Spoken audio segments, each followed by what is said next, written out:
How to add recommendations on LinkedIn. Hey everybody, welcome back to our YouTube channel.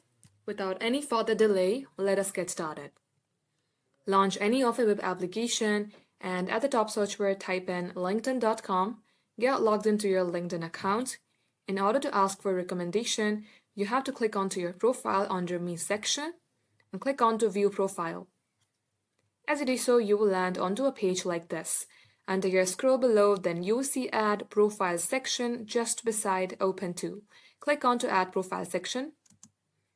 Here you will see Recommended. Expand that option and click on Add Recommendations. Then at this box, search for the name of the person that you would like to get recommended from. Once done, click on to Continue. Under Relationship, select the reason for how you guys connected. You can type in the position at the time. And now here you can type in your own customized message. Under here, click on to Send.